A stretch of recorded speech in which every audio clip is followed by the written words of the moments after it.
The Caribbean region is regarded as one of the most hazard-prone regions in the world. We are vulnerable to a number of hazards, and these include hurricanes, volcanoes, tsunamis, earthquakes, and a host of others, flooding, etc. The fishermen, the fishing communities are not immune from these hazards. In fact, over the years, we have suffered quite a lot of damage and destruction and fatalities in fishing communities as well as in the wider Caribbean region from these hazard events. So we are a very vulnerable region.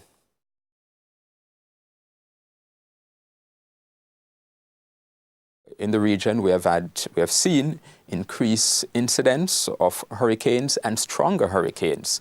We have periods of drought, we have flooding. We have seen more flooding in recent times than we have had in years. Also, we have had mass mortality of the coral reefs. In some areas, over 80% of the coral reefs died in 2005. And this is due to elevated temperatures. These coral reefs have been living for hundreds and thousands of years. Suddenly, they're all dying off. And we know that the reason is elevated temperatures.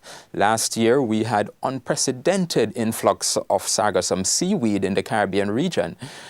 In such massive quantities that fishermen could not go out to sea in some cases. And in some cases also, some of the fishes that the fishermen normally target, the flying fish, for example, they were completely absent.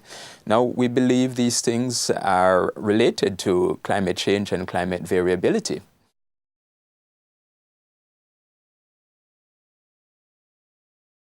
Now, I mentioned the natural disasters, but we also are vulnerable to man-made disasters. The Caribbean region is a major shipping region. We have heavy shipping traffic throughout the region. Ships transport anything from fertilizers to pesticides to chemicals, including toxic chemicals, also radioactive waste. Accidents can occur anytime. So these are some of the real threats, hazards that we face. And the fishermen and fishing communities living as they are in the land-water interface, they are particularly vulnerable.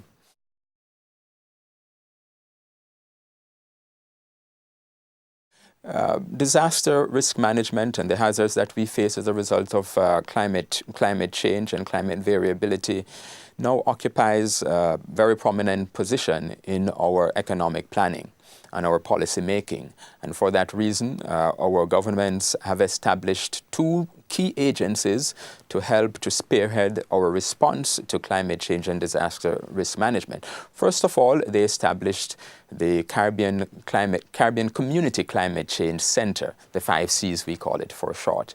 And the purpose of that center is to spearhead our response to climate change. They also established the Caribbean Emergency Disaster Risk Management Agency, CEDIMA for short.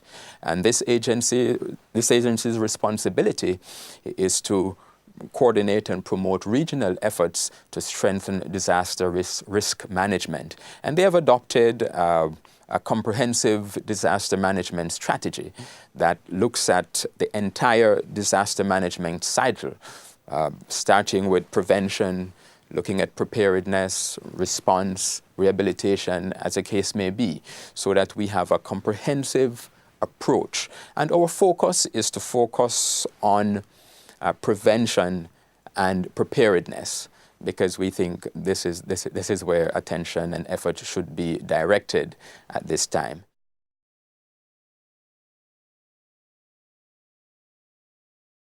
The key is in education, awareness building, and empowerment of our fisherfolk and fishing communities so that they understand the risk, the challenges, that they understand the options that they have, and that they are empowered to make decisions for themselves to prevent and to prepare for.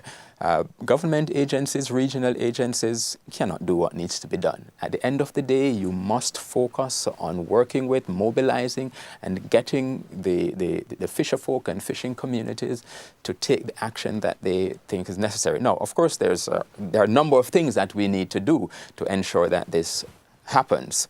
So we are working to develop our education and awareness program. We're working to develop a comprehensive strategy to ensure that the fisheries issues, fisheries sector concerns are developed and executed with disaster risk management in mind, with climate change adaptation in mind.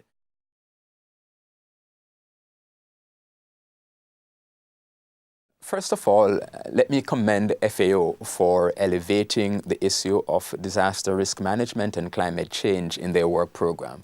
FAO is now giving priority attention to this issue, and rightly so. One of the challenges we have in the region, in a sense, we know what we want to do, but we do not have the resources, the expertise, and the financial resources, the institutional resources. You know, we're all small island developing states with limited capacity, but we are able, but we need to respond quickly.